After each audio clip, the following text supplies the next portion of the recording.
नमस्कार दोस्तों, स्वागत है आपका नॉलेज हब में। और मेरा नाम है हिमांशु। तो जैसे कि आप लोगों ने देख ही लिया होगा, आज का हमारा टॉपिक है फंडामेंटल राइट्स, जो कि हमारी सी ए सीरीज़ की थर्ड वीडियो है। और इसमें हम अपने फंडामेंटल राइट्स को कंप्लीट कर देंगे। आज हम कवर करेंगे आर्टिकल 23 से लेकर आर्टिकल 35 तक। तो ये हमारी जो सीरीज़ चल रही है फंडामेंटल राइट्स की, इसमें हम लोग क्या कर रहे हैं, थ्योरी के साथ साथ प्रॉपर फैक्ट्स को हम देख रहे हैं। जैसे अगर क्वेश्चन हमारा फैक्चुअल बेसिस आएगा तो भी हम कर लेंगे, और थ्योरेटिकल आएगा तो भी उसको बढ़िया से टैकल कर लेंगे, ठीक है ना। तो आइए स्टार्ट करते हैं। आज के जो हमारे राइट्स होंगे 23 से 35 तक, और कंप्लीट करते हैं इस पूरे टॉपिक को। चलिए, तो देखो पहला आज का हमारा आर्टिकल है आर्टिकल 23। देखिए, इसमें ज़्यादा कोई क्वेश्चन बनता नहीं है। इसको बस आपको इतना ध्यान रखना है कि आर्टिकल 23 डील किससे करता है। तो ये कहता है कि जो ट्रैफिकिंग होती है ना ह्यूमन बींग्स में या फोर्स लेबर में, जैसे कि जो बंधुआ मजदूरी है या फिर जो स्मगलिंग है इंसान की बॉर्डर के थ्रू या फिर इंडिया के अंदर अंदर, तो आर्टिकल 23 कहता है उस तरीके की जो एक्सप्लॉइटेशन होता है इंसान का, उसको हमें बंद करना है कम्प्लीटली। तो आप बस इतना ध्यान रखिए कि ह्यूमन ट्रैफिकिंग को लेके और बेगार को लेके, फोर्स लेबर को लेके, बंधुआ मजदूरी को लेके आर्टिकल 23 बात करता है। फिर आते हैं आर्टिकल 24 पे। आर्टिकल 24 बात करता है चाइल्ड लेबर की। तो मेन क्वेश्चन ये बनता है कि चाइल्ड लेबर की जो प्रोहिबिशन की बात करता है कौन सा आर्टिकल है, तो आर्टिकल 24 है। और कितनी एज के बच्चों की बात करता है, 14 साल। मतलब ये कि 14 साल से छोटे बच्चे होंगे, उनकी जो हजारडस एक्टिविटीज़ होती हैं, जैसे माइनिंग है, कोल एक्टिविटीज़ हैं, पेट्रोलियम है, ठीक, तो वहाँ पे उनकी एम्प्लॉयमेंट नहीं होनी चाहिए 14 साल से छोटे बच्चों की। बट इसमें आप एक बात ध्यान रखेंगे, आर्टिकल 24 के अंदर वो ये नहीं कहता है कि आप किसी भी एम्प्लॉयमेंट में काम नहीं कर सकते। मतलब ये है कि 14 साल से छोटे बच्चे भी हार्मलेस और इनोसेंट वर्क में काम कर सकते हैं। क्या हो सकता है, जैसे कि एंटरटेनमेंट, फिल्म इंडस्ट्री। तो आपने देखा होगा 14 साल से छोटे बच्चे फिल्म इंडस्ट्रीज़ में काम करते हैं, तो इसलिए इसमें अलाउ किया गया है। अदरवाइज़ अगर सबको ही वो प्रोहिबिट कर देंगे, 14 साल से छोटा बच्चा कहीं पे काम कर ही नहीं सकता, तो जो फिल्म इंडस्ट्रीज़ हैं या फिर खुद के बिजनेसेस होते हैं वहाँ पे वो बच्चा काम नहीं कर पाएगा, तो वो चीज़ कहीं नहीं गलत होगी। इसलिए 14 साल से छोटे बच्चों के लिए भी कुछ एक्सेप्शंस हैं, तो वो यही है कि एंटरटेनमेंट इंडस्ट्री जो है या फिर हार्मलेस और इनोसेंट वर्क जो है, ठीक है। चलिए आगे बढ़ते हैं। तो आप इसमें आर्टिकल 23-24 में इतना ही ध्यान रखेंगे, आपका काम चल जाएगा, ठीक है, क्योंकि इसमें ज़्यादा डिटेल जाने का कोई मतलब नहीं बनता है। आइए आगे बढ़ते हैं। और हमारे पास आता है right to freedom of religion, जो कि काफ़ी इंपॉर्टेंट राइट है। देखो इंपॉर्टेंट इस एस्पेक्ट में भी है कि हमारे प्रेमल में लिखा हुआ है कि इंडिया जो है वो एक सेकुलर डेमोक्रेटिक रिपब्लिक है, ठीक। आपको पता होगा कि जो 42nd अमेंडमेंट एक्ट आया था हमारा, ठीक है, उसमें ही 1976 में आया था ये। तो उसमें प्रेमल में ऐड किया गया था कि इंडिया सेकुलर डेमोक्रेटिक रिपब्लिक है। तो देखो ये जो आर्टिकल हैं 25, 26, 27, 28, ये सारे आर्टिकल उस चीज़ को मतलब फाउंडेशन देते हैं कि इंडिया सेकुलर है। तो क्यों है, तो देखो इसलिए सेकुलर है क्योंकि हिंदुस्तान के हर व्यक्ति के पास ये अधिकार है कि वो अपने धर्म को, अपने मजहब को जैसे चाहे वैसे जी सकता है। तो देखो आर्टिकल 25 के अंदर क्या क्या राइट है, उसमें फ्रीडम ऑफ कॉन्साइंस, मतलब इंटरनली आप अंदर से क्या विश्वास करना चाहते हो, आपकी बिलीव क्या है, अपना फेथ क्या है। आप किसी को बाहर मान लो, बाहर नहीं बता रहे हो, तब भी आप इंटरनली जो चीज़ बताना चाहते हो, इंटरनली आप किसी चीज़ को मानते हो, तो उस चीज़ का भी आपको अधिकार है कि भाई मैं अंदर से, मेरा ये इच्छा है, ये बिलीफ है, ये फेथ है, मेरा ये विश्वास है। तो ठीक है, फ्रीडम ऑफ कॉन्साइंस। तो आप मतलब राइट टू प्रोफेस जो दे रखा है, उसका मतलब यहाँ पे ये है कि हम अपने रिलीजियस बिलीफ को ओपनली बताते हैं। अब इसमें आपने देखा होगा जैसे कि हिंदुज़म में कलावा बांध लेते हैं, इस्लाम में जो आपकी कैप होती है वो पहन लेते हैं, सिखिज़म में पगड़ी बांधते हैं, कृपान रखते हैं। तो वो सारी चीज़ें राइट टू प्रोफेस में आती हैं, क्योंकि उधर एक इंसान बताता है कि भाई मेरा ये धर्म है, मेरा ये मजहब है और मैं इसको फॉलो करता हूँ। तो उसी के लिए वो उस चीज़ को पहन सकता है, दिखा सकता है, खुल कर दिखा सकता है। ये इंडिया की एक बहुत बड़ी कह सकते हो ब्यूटी है। और ये इंडिया वेस्टर्न कंट्रीज से भी इस मैटर में आगे है, क्योंकि इंडिया को भले ही फ्रांस, स्विट्ज़रलैंड और वेस्टर्न कंट्रीज ज्ञान देती हैं कि भाई आपके यहाँ तो सेकुलरिज्म ठीक से नहीं इंप्लीमेंट होता है। बट आप ध्यान रखिए, स्विट्ज़रलैंड में रिसेंटली बैन किया है, फिनलैंड में अलाउड नहीं है, फ्रांस में अलाउ नहीं है। फ्रांस में ऐसा है कि आपका जो भी है रिलीजियस, मतलब रिलीजियस आपका जो बिलीव है, जो भी फेथ है, आप उसको पब्लिक में नहीं दिखा सकते, आप इंटरनली रख सकते हो। बट इंडिया के अंदर ये बहुत बड़ी बात है कि आप पब्लिकली जैसे चाहो वैसे दिखा सकते हो, वैसे आप पहन सकते हो अपनी चीज़ों को। आपका वो फंडामेंटल राइट है, सिर्फ कोई मामूली राइट नहीं है कि किसी कानून ने दे दिया, संविधानिक हक है आपका, वो बिल्कुल मूलभूत अधिकार दे रखा है, फंडामेंटल राइट, ठीक है। तो इसलिए हमें समझना पड़ेगा कि मतलब सिर्फ एग्जामिनेशन पर्सपेक्टिव से नहीं, एक प्रैक्टिकल बेसिस पे भी, कि इंडिया का जो मॉडल है रिलीजियस का, कि रिलीजन को, धर्म को कैसे सम्मान देना है, वो वेस्टर्न कंट्रीज से भी बहुत बढ़िया है। फिर हमारा आता है राइट टू प्रैक्टिस। आपको समझ में आ गया होगा, रिचुअल्स, ट्रेडिशंस, मतलब अपने पूजा पाठ करना, वो सब अपना प्रैक्टिस में आ जाएगा। और प्रोपोगेट का मतलब क्या होता है, अपने धर्म का प्रचार करना, ठीक है ना। तो प्रचार करना कोई गलत चीज़ नहीं मानी जाती, संवैधानिक हक है। लेकिन आप किसी को ज़बरदस्ती किसी का कन्वर्ट नहीं करा सकते। इसका मतलब ये नहीं है कि आप किसी को फोर्सफुली कन्वर्ट करा रहे हो, बट हाँ अपने धर्म का आप प्रचार कर सकते हो, वो चीज़ अलाउड है, ठीक है। तो आपको ये 25 पूरा समझ में आ गया होगा। फिर आता है 26। अब देखो 25 में अंतर क्या है। 25 बात करता है व्यक्तिगत तौर पर, मतलब इंडिविजुअल के लिए, कि एक अगर इंडिविजुअल है, एक पर्सन है, तो उसके पास क्या अधिकार है धर्म को लेके। लेकिन आर्टिकल 26 किस चीज़ की बात करता है, पूरे धर्म की बात करता है, रिलीजियस बॉडीज़ की बात करता है, ठीक है ना। जैसे कि हिंदुज़म है, इस्लाम है, सिखिज़म है, तो उसके अंदर कलेक्टिवली क्या राइट्स होंगे धर्म के पास, डिनोमिनेशन के पास राइट क्या होंगे कि वो प्रॉपर्टी एक्वायर कर सकते हैं, वो अपना धर्मस्थल खोल सकते हैं, वो मूवेबल इमूवेबल प्रॉपर्टीज़ को रख सकते हैं, उनसे टैक्स नहीं लगा सकता। तो आर्टिकल 26 जो है पूरे धर्म को अधिकार देता है, और आर्टिकल 25 जो है वो इंडिविजुअल व्यक्तिगत तौर पे अधिकार देता है। आर्टिकल 27 में बस इतना लिखा हुआ है कि टैक्सेशन सरकार नहीं लगा सकती किसी पर्टिकुलर रिलीजन को प्रमोट करने के लिए या किसी भी कारणवश। किसी ऐसा नहीं है कि सरकार कल उठेगी और कहेगी भाई XYZ रिलीजन है, हम उस पर टैक्स लगाते हैं, फिर हम उसको प्रमोट कर देंगे बदले में। तो ऐसा कुछ नहीं है, बिल्कुल प्रोहिबिटेड है। बट इसमें आपको ध्यान रखनी है कि क्वेश्चन ऐसे बनते हैं, क्वेश्चन यहाँ से नहीं बनेगा, यहाँ से तो सबको पता होगा कि ठीक है चीज़ दे रखी है, बट क्या सरकार फीस लगा सकती है? मान लीजिए सरकार इसी XYZ रिलीजन पे कोई फीस ले सकती है इससे? तो जी हाँ, ले सकती है। ये चीज़ कॉन्स्टिट्यूशन में लिखी हुई है कि सरकार कोई सर्विस दे रही है, मान लीजिए कोई धर्म स्थल है, वहाँ पे सरकार ने अपनी सिक्योरिटी फोर्सेस डिप्लॉय कर रखी हैं, सरकार किस तरीके का एडमिनिस्ट्रेशन वहाँ पे चला रही है, तो सरकार वहाँ पे फीस अप्लाई कर सकती है, ठीक है ना, लेकिन टैक्स नहीं लगा सकती, ठीक है ना। आगे बढ़ते हैं, ये आर्टिकल 28।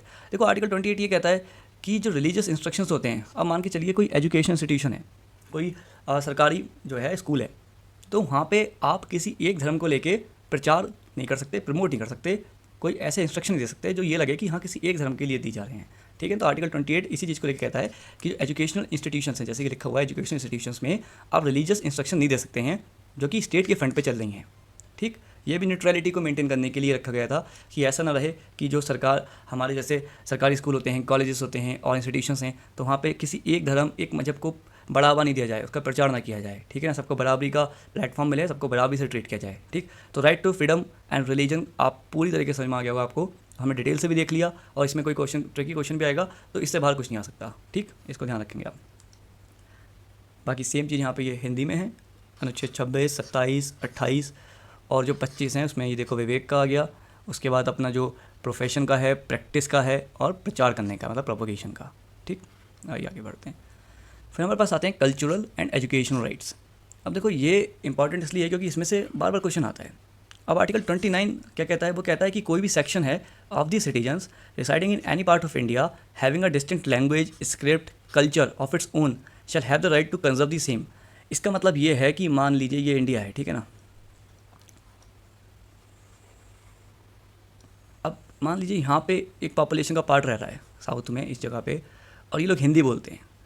अब यहाँ पे समझने की बात यह है कि हिंदी लैंग्वेज यहाँ तो मेजॉरिटी में है, या फिर यहाँ पे हिंदी लैंग्वेज बोलने वाले लोग डोमिनेट करते हैं, लेकिन यहाँ पे वही हिंदी लैंग्वेज बोलने वाले लोग माइनॉरिटी में हैं, बहुत कम है। तो आर्टिकल 29 ये कहता है कि भाई इन लोगों के पास, वो बात अलग है कि पूरे हिंदुस्तान के लेवल पे देखोगे, इंडिया के लेवल पे देखोगे तो ये लोग मेजॉरिटी में होंगे हिंदी बोलने वाले, लेकिन क्योंकि इस पर्टिकुलर एरिया में ये लोग माइनॉरिटी में हैं तो उनके पास ये अधिकार है कि वो अपनी भाषा को कंजर्व कर सकते हैं, अपनी भाषा को प्रोटेक्ट कर सकते हैं, ठीक है ना। तो वही चीज़ है कि एनी सेक्शन, मतलब कोई भी सेक्शन है जो इंडिया के सिटीजन्स हैं, किसी भी पार्ट में रह रहे हैं इंडिया के, अब उनकी लैंग्वेज, उनकी कल्चर कुछ भी अगर डिस्टिंक्ट है, अगर वो ऐसा है जो आसपास के एरिया से मेल नहीं खाता है, तो उन पे पूरा अधिकार है उस चीज़ को सेव करने का, उस चीज़ को कंजर्व करने का, ठीक है। तो इसमें आप बस ये ध्यान रखोगे कोई पर्टिकुलर रिलीजन, कोई पर्टिकुलर लैंग्वेज की बात नहीं गई है, इसमें हिंदुज़म भी आ जाएगा, इसमें हिंदी लैंग्वेज भी आ जाएगी, जो ओवरऑल बेसिस पे तो मेजॉरिटी में है, लेकिन किसी पर्टिकुलर एरिया में हो सकता है माइनॉरिटी में हो। जैसे कि आप मान के चलिए जम्मू एंड कश्मीर वाला एरिया है, वहाँ पर हिंदुज़म माइनॉरिटी में है, तो ये 29 के तहत हिंदुज़म को भी अधिकार मिलता है कि वो वहाँ पर अपना जो है कंजर्व कर सकते हैं अपने कल्चर को, ठीक। तो आर्टिकल 29 इस चीज़ की बात करता है। बाकी अब आते हैं आर्टिकल 30 पे। ये काफ़ी इंपॉर्टेंट राइट है क्योंकि इसमें स्पेशल राइट दे रखे हैं माइनॉरिटीज़ को। कौन सी माइनॉरिटीज़? Language plus religious. इसमें देखो क्लियरली दे रखा है, जैसे आर्टिकल 29 में तो नहीं दे रखा था कोई भी माइनॉरिटी कौन सी नहीं, बट आर्टिकल 30 में साफ सा कह रखा है या तो लैंग्वेज की माइनॉरिटी हो सकती है या फिर रिलीजन की माइनॉरिटी हो सकती है, और वो जो माइनॉरिटीज़ हैं वो खुद के एजुकेशनल इंस्टीट्यूशंस को खोल सकते हैं। ये काफ़ी इंपॉर्टेंट राइट है, इसको लेके क्वेश्चन बार बार आता है। आपको ये ध्यान रखना है कि कौन सी माइनॉरिटीज़ मेंशन कर रखी हैं, लिंग्विस्टिक एंड रिलीजियस, बस और कुछ नहीं। उनके पास अधिकार है कि वो अपने एजुकेशन इंस्टीट्यूशन खोलेंगे और उसको कैसे रेगुलेट करेंगे, कैसे चलाएंगे, वो उनका अधिकार है। और देखो इसमें स्टेट इंटरवेंशन नहीं करता है। इसका आपको एग्जांपल मैं देता हूँ, जो भी ऐसी कॉलेजेस होंगे ना जो माइनॉरिटीज़ के होंगे, तो वहाँ पे जो स्टेट का रिजर्वेशन सिस्टम होता है वो चलता ही नहीं है, लगाते ही नहीं है। क्यों? क्योंकि आर्टिकल 30 के तहत वो संस्था खोली होती है। अब आर्टिकल 30 के तहत किसी सिख वाले बंदे ने मान लीजिए एक कॉलेज खोल लिया अपना, तो उसको ज़रूरत नहीं है कि रिजर्वेशन जो सरकार के अकॉर्डिंग है वो उसको इम्प्लीमेंट करे, ठीक है ना। तो इस चीज़ को ध्यान रखेंगे आप कि आर्टिकल 30 लैंग्वेज के बेसिस पे, रिलीजन के बेसिस पे, मतलब भाषा और धर्म के बेसिस पे आपको अधिकार देता है कि आप अपनी, लेकिन माइनॉरिटीज़ को सिर्फ, मेजॉरिटी को नहीं, ठीक है ना, एजुकेशन इंस्टीट्यूशन खोल सकते हैं और उसको अपने हिसाब से रेगुलेट कर सकते हैं। बहुत सारी ऑटोनॉमी मिलती है। और एक बात आपको और ध्यान रखनी है, क्वेश्चन आ सकता है क्या टर्म माइनॉरिटी डिफाइंड है? अब ये तो बता दिया कि भाई लैंग्वेज की माइनॉरिटी और रिलीजन की माइनॉरिटी, लेकिन ये जो शब्द है ना माइनॉरिटी, अल्पसंख्यक, इसको कहीं भी डिफाइन नहीं किया गया संविधान में। मतलब संविधान में ये कहीं नहीं बताया है कि माइनॉरिटी का मतलब क्या है। तो आप इस बात को ध्यान रखेंगे, ठीक है। चलो आगे बढ़ते हैं। बाकी फिर एक आर्टिकल 31 है। देखो इस समय आर्टिकल 31 एग्जिस्ट नहीं करता है, क्योंकि ये ओरिजिनली मैंने आपको कल ही बताया था, आर्टिकल 19 के अंदर क्लॉज 1 के अंदर सब क्लॉज F था, वो राइट टू प्रॉपर्टी था। ठीक, वही आर्टिकल 31 के अंदर भी राइट टू प्रॉपर्टी था, बट क्योंकि लैंड रिफॉर्म्स लेके आने थे तो स्टार्टिंग में ही क्या हुआ, 44th अमेंडमेंट एक्ट आता है 1978 में, और उससे इस चीज़ को यहाँ से हटा दिया गया और इसको बना दिया गया एक संवैधानिक राइट। मतलब आर्टिकल 300 में डाल दिया गया था इसको, फिर उठा के 300A के अंदर। तो ये एक मतलब फंडामेंटल राइट ना रह के एक कॉन्स्टिट्यूशनल या फिर एक लीगल राइट बन गया। तो इसको आप ध्यान रखेंगे, आर्टिकल 31 में ओरिजिनली था राइट टू प्रॉपर्टी, बट अब नहीं है। ठीक, चलो आगे बढ़ते हैं यहाँ से, ये आपको बढ़िया समझ में आ गया होगा।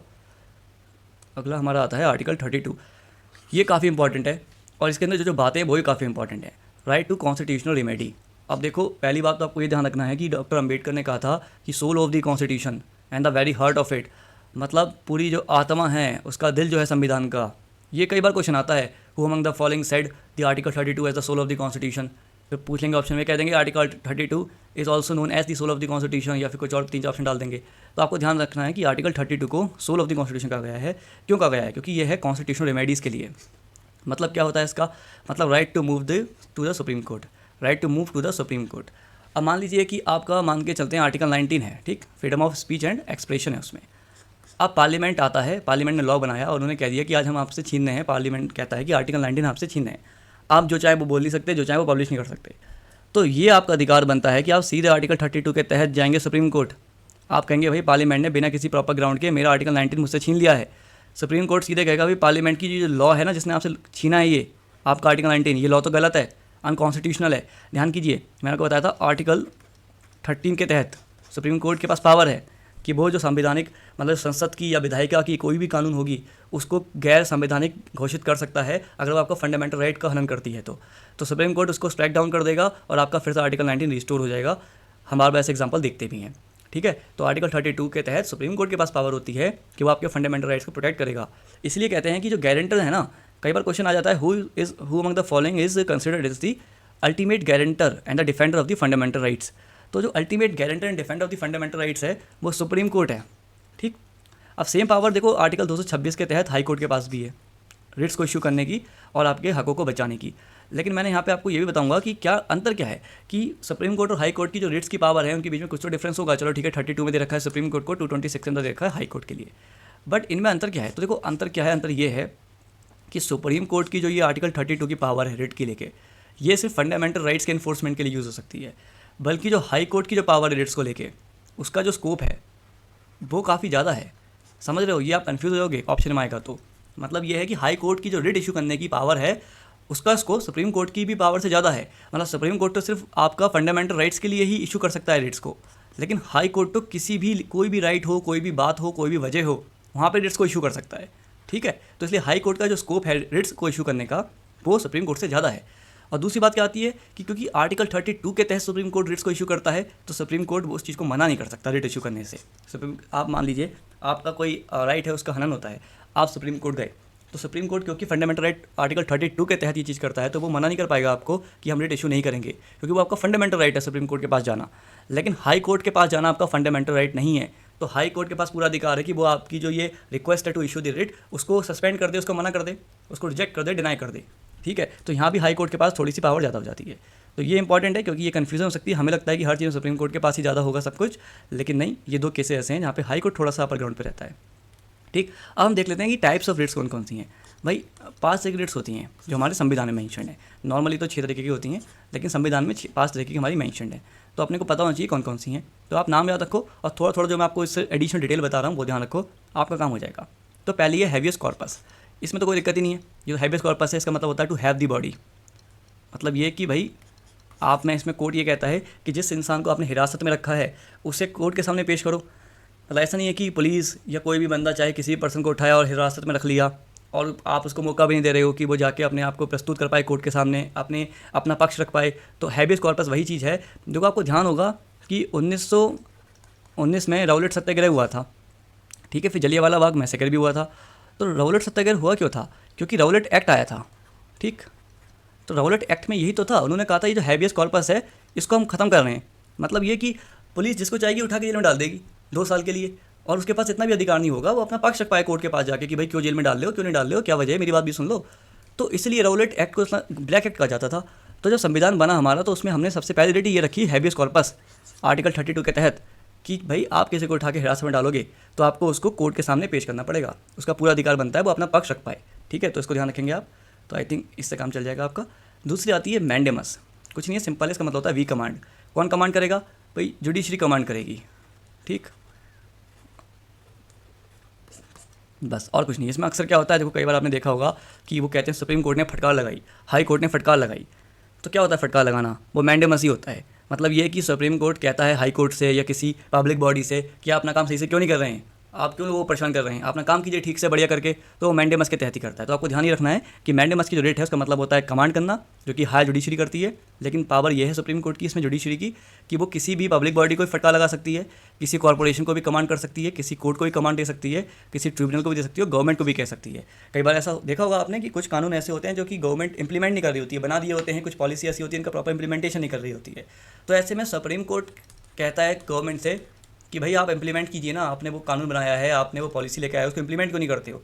तो वो मैंडेमस के तहत ही करता है। ठीक है ना, तो ये फटकार लगाना, कमांड करना, तो इसको आप इतना ध्यान रखना है आपको कि मैंडेमस की writ public body, corporation, court, tribunal, government किसी के खिलाफ जारी कर सकता है, जो सुप्रीम कोर्ट होता है, जुडिशरी जो होती है। फिर अपनी आती है प्रोहिबिशन, नाम से क्लियर है, समझ में आ रहा होगा। प्रोहिबिट करना किस चीज़ पे, पाबंदी लगाना, बंद करना। ठीक है ना, तो प्रोहिबिशन में क्या होता है? The rate of prohibition can be issued only against judicial and quasi judicial authorities. अब बस इसमें ये चीज़ इंपॉर्टेंट याद रखनी है कि इसको सुप्रीम कोर्ट जो है किसी के भी खिलाफ इशू नहीं कर सकता। सिर्फ जो जुडिशियल नेचर की बॉडीज़ होती हैं या क्वासी जुडिशियल बॉडीज़ होती हैं, मतलब ट्रिब्यूनल्स, ठीक, बस उनके अगेंस्ट अपना जो सुप्रीम कोर्ट है इशू कर सकता है प्रोहिबिशन वाली जो रेट है। ठीक है ना। फिर आती है हमारी सर्चरी। इसका मतलब क्या होता है? देखो प्रोहिबिशन में क्या होता है, वो लगा देता है कि स्टे लगा देता है। एक तरह से मान के चलो कि कोई मान के चलते हैं हाई कोर्ट है, वो किसी मुद्दे पर सुनवाई कर रहा है और सुप्रीम कोर्ट को ये लगा कि यार ये जो मुद्दा है ये तो हाई कोर्ट की जुरिसडिक्शन के बाहर है, गलत सुनवाई कर रहा है, ये तो इसकी हद से बाहर है। तो ऐसे सुप्रीम कोर्ट अपनी प्रोहिबिशन का इस्तेमाल करेगा और उस चीज़ को रोक देगा। ठीक है, उसको प्रोहिबिट कर देगा, उनके डिसीजन को स्टे कर देगा। वो कहेगा कि आप ये गलत कर रहे हो, ये चीज़ आप नहीं कर सकते, आपकी अथॉरिटी है नहीं चीज़ करने की। तो इसलिए लिखा हुआ है कि जुडिशियल क्वासी जुडिशियल बॉडीज़ के अगेंस्ट सुप्रीम कोर्ट इशू कर सकता है प्रोहिबिशन। लेकिन तो सर्चरी में क्या होता है? जो सर्चरी है उसमें सुप्रीम कोर्ट की पावर इतनी ज़्यादा होती है कि वो सिर्फ यही नहीं कि स्टे लगा देगा, वो हाई कोर्ट से अगर मुद्दा मान लीजिए आधे में है, अभी डिसीजन सुनाया भी नहीं हाई कोर्ट ने, वो ट्रांसफ़र भी कर सकता है। सुप्रीम कोर्ट कहेगा आपने अभी कंप्लीट नहीं किया है पूरी सुनवाई, एक काम करो आपकी अथॉरिटी से बाहर है, आप ये वाला मैटर हमें दे दो, हम देख लेंगे। तो ये भी कर सकता है सुप्रीम कोर्ट। और सुप्रीम कोर्ट दूसरी ये भी कर सकता है कि मान लो हाई कोर्ट डिसीजन सुना दिया तो सुप्रीम कोर्ट कहेगा वो डिसीजन गलत है, ये हम बर्खास्त करते हैं, हम सुनवाई करेंगे। तो दोनों चीज़ कर सकता है, बस आपको इतना ध्यान रखना है। ठीक है ना। तो केस भले पेंडिंग हो या ऑर्डर फाइनल आ गया हो, सुप्रीम कोर्ट के पास पावर है, हाई कोर्ट के पास पावर है लोअर कोर्ट के जो ऑर्डर्स को क्वैश करने की, ख़त्म करने की, या फिर उस केस को ट्रांसफ़र करने की अपने पास। ठीक, इस चीज़ को मैंने आपको काफ़ी सिंपली एग्जांपल के साथ समझा दिया है, आई थिंक आप भूलेंगे भी नहीं। चलिए आगे बढ़ते हैं, बाकी सेम चीज़ अपनी हिंदी में। ठीक है ना। फिर आती है 5 मिनट को वारंटों की। ये भी देखो इसमें तो बहुत ही ईजी है, कुछ भी नहीं है, बस इसमें होता है by what authority of warrant. बस मतलब मान के चलिए कि कोई यूपीएससी का मेंबर बन गया आज, ठीक, तो यहाँ पे सुप्रीम कोर्ट में आप जा सकते हो। मान लीजिए कि आपको लग रहा है यूपीएससी का जो मेंबर बने मिस्टर XYZ जो हैं भाई, ये इस लायक नहीं है कि ये मेंबर बन सकें यूपीएससी जैसी संस्था के, तो आप जाके रिट जारी कर सकते हो। रिट मतलब डाल सकते हो सुप्रीम कोर्ट के अंदर कि मुझे डाउट होता है कि ये मेंबर मतलब इतने क्वालिफाइड नहीं है कि यूपीएससी के मेंबर बन सकें लोग, XYZ जो मिस्टर पर्सन है। तो ऐसे सुप्रीम कोर्ट कह सकता है कि भाई आप दिखाओ बाय व्हाट अथॉरिटी आप बने हो मेंबर यूपीएससी के, तो उनको ये साबित करना पड़ेगा कि हाँ भाई हम क्योंकि इस लायक हैं इसलिए हम बने। ठीक है ना। तो ये चीज़ इंपॉर्टेंट रखनी है, कुछ नहीं है वैसे खास, ज़्यादा पूछा भी नहीं जाता है, बट आप इसका मतलब भी ध्यान रख लोगे सफिशिएंट है। ठीक, चलिए आगे बढ़ते हैं। फिर आता है हमारा आर्टिकल 33 क्या कहता है? पार्लियामेंट को एम्पावर करता है रेस्ट्रिक्ट करने के लिए, एब्रोगेट करने के लिए the fundamental rights of the members of the armed forces. मतलब हमारी जो मिलिट्री है, हमारी आर्मी है, ठीक, अब हमको पता है आर्मी के अंदर चलता है बहुत ही स्ट्रिक्ट डिसिप्लिन, तो आर्मी को नहीं मिलते हैं फंडामेंटल राइट्स। अब कल आर्मी वाले लोग कहने लगे कि भाई हमारा तो freedom of speech and expression article 19 के तहत हम तो जो चाहे वो बोलेंगे, हम तो जो चाहे वो करेंगे, तो ऐसे नहीं चल पाएगा ना। आर्मी का तो जो फंडामेंटल प्रिंसिपल है वो है डिसिप्लिन। अब डिसिप्लिन ही फॉलो नहीं करेंगे तो वो चीज़ चलेगी कैसे फिर ठीक तरीके से? तो इसीलिए आर्टिकल 33 कहता है कि पार्लियामेंट, अब यहाँ पे आपको एक बात और ध्यान रखनी है, ये अधिकार पार्लियामेंट के पास ही है सिर्फ, कि कानून बना के army, defence forces, paramilitary forces, CRPF, BSF, इन सब के जो अधिकार हैं, इनके जो मूलभूत अधिकार हैं फंडामेंटल राइट्स, इसको सस्पेंड कर देता है, ख़त्म कर देता है। कौन? संसद ख़त्म कर देता है। स्टेट लेजिस्लेचर नहीं कर सकता, पार्लियामेंट कर सकता है। यहाँ फंस सकते हैं, क्वेश्चन आ सकता है, तो ध्यान रखेंगे बस पार्लियामेंट के पास पावर है इस कानून को बनाने की, ठीक। बाकी फिर हमारा आता है आर्टिकल 34। कुछ नहीं है, बस इतना ध्यान रखना है, मार्शल लॉ। आपने सुना भी होगा मार्शल लॉ। मार्शल लॉ क्या होता है? रूल ऑफ द मिलिट्री, ठीक है ना। मतलब यहाँ पे पूरी तरीके से मिलिट्री का रूल चलता है, मिलिट्री कोड चलते हैं, मिलिट्री रेगुलेशन चलती हैं, मिलिट्री का ही पूरा स्टाफ चलता है। तो ये आर्टिकल 34 में है कि जो सेंटर है वो मार्शल लॉ को इम्प्लीमेंट कर सकता है अगर लगता है कि जो कंडीशन ठीक नहीं है किसी एरिया की, ठीक है ना। तो काफ़ी स्पेशल पावर्स हैं, बहुत ही एक्स्ट्राऑर्डिनरी पावर्स हैं। लेकिन एक बात और ध्यान रखनी है आपको, मार्शल लॉ को डिफाइन नहीं किया गया है संविधान के अंदर। जैसे माइनॉरिटी क्या होता है, कौन है, इसकी डेफिनेशन नहीं है ना, ऐसे ही मार्शल लॉ की डेफिनेशन क्या है वो कहीं नहीं दे रखी है संविधान में। देखो ऐसे क्वेश्चन बहुत आते हैं कि भाई क्या संविधान ने डिफाइन किया है मार्शल लॉ को, या माइनॉरिटी को डिफाइन किया है संविधान ने। तो हम सोचते हैं यार आर्टिकल लिखे हुए हैं 2-2 3-3 किया ही होगा, बट नहीं, ध्यान रखना है कि नहीं किया है, मार्शल लॉ को भी डिफाइन नहीं किया है। और ना ही कोई प्रोविज़न दे रखा है ऐसे करके कि मार्शल लॉ किस तरीके से इम्प्लीमेंट होगी। जैसे एमरजेंसी है, आर्टिकल 352 में नेशनल इमरजेंसी है, तो उसको लेके प्रॉपर दे रखा है कि भाई 1 महीने के अंदर अंदर आपको स्पेशल मेजॉरिटी से लोकसभा और राज्यसभा से पास कराना पड़ेगा रेजोल्यूशन, और हर 6 महीने में इस रेजोल्यूशन को रिन्यू कराना पड़ेगा आपको, ठीक है। तो देखो कितना इलेबोरेटिव वे में दे रखा है, 1 महीने में आपको पास कराना पड़ेगा, 6 महीने में रिन्यू कराना पड़ेगा, स्पेशल मेजॉरिटी से कराना पड़ेगा, आर्टिकल 352 में नेशनल इमरजेंसी के लिए। लेकिन मार्शल लॉ के लिए ऐसा कुछ नहीं दे रखा, कुछ नहीं पता कैसे इंप्लीमेंट होगी, क्या होगी, वो तो बस सेंट्रल गवर्नमेंट के पास पावर है, जब चाहें जैसे चाहें कर देंगे, ठीक। फिर आता है अपना आर्टिकल 35, जो कि हमारा आखिरी आर्टिकल है in the series of fundamental rights. ये क्या कहता है कि कुछ ऐसे अधिकार हैं, जैसे हमने देखा था ना आर्टिकल 17, आर्टिकल 24, आर्टिकल 17 था अनटचेबिलिटी के अगेंस्ट, कि अनटचेबिलिटी को प्रोहिबिट करना है पूरी तरीके से। आर्टिकल 24 था चाइल्ड लेबर को लेके, ठीक। तो ये जो आर्टिकल थे इसमें ऑटोमेटिकली तो कुछ नहीं दे रखा था, इसमें एक तरीके की एडवाइस दे रखी थी। तो आर्टिकल 35 यही कहता है कि भाई पावर किसके पास होगी, पार्लियामेंट के पास पावर है कि इन वाले जो अधिकार हैं इनको इम्प्लीमेंट करने के लिए कानून पास करे। मतलब भाई जो आपका पार्लियामेंट है वो कानून पास करके इनको इम्प्लीमेंट करे, ये जो है। तभी पार्लियामेंट ने भाई देखो चाइल्ड लेबर प्रोटेक्शन और प्रोहिबिशन एक्ट लेके आया था, 2016 का एक्ट है। SC/ST एक्ट है आर्टिकल 17 के तहत।